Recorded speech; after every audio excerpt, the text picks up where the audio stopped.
Money is lost, nothing is lost. When health is lost, something is lost. But when character is lost, everything is lost.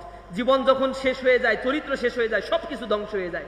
আমরা আশা করি সেই উত্তম চরিত্র গঠনের জন্য আপনারা পবিত্র জীবন যাপনের জন্য কোরআন এবং সুন্নাহের সংস্পর্শে আসবেন। আজকে ফ্রি সেক্স লিভিং টুগেদার প্রথার কারণে ওয়েস্টার্ন সোসাইটি যেভাবে ধ্বংস হয়ে গিয়েছে, 56টা ওয়েস্টার্ন সোসাইটির দেশ আছে যেখানে নেগেটিভ পপুলেশন, সন্তান জন্ম নেয় না। ইউরোপ আমেরিকায় যান, আপনাকে নাগরিকত্ব দেবে, গ্রিন কার্ড দিয়ে দেবে, এর কারণ হচ্ছে তাদের জনসংখ্যা নাই।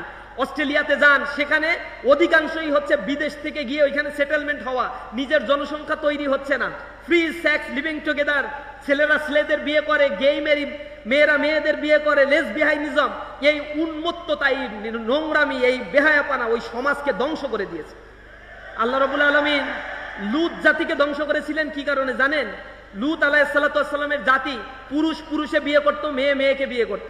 এ কারণে আল্লাহ রাব্বুল আলামিন এমন গজব পাঠাইলেন যে গজবের কারণে মাটির নিচে তাদেরকে গেঁথে দেওয়া হয়েছিল। সেখানে একটা সমুদ্র তৈরি করা হয়েছিল যেটাকে বলা হয় ডেড সি, এখনো পর্যন্ত আছে, মৃত সাগর।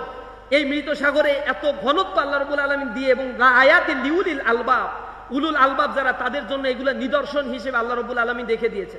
ইউসুফ আলাইহিস সালাতু ওয়াস সালামের একটা ঘটনা সূরা ইউসুফের মধ্যে আল্লাহ রাব্বুল আলামিন বলেছেন, এটাকে আল্লাহ বলছেন আহসানুল কসাস বিমা আওহাইনা ইলাইক, আমি আপনার কাছে একটা উত্তম ঘটনা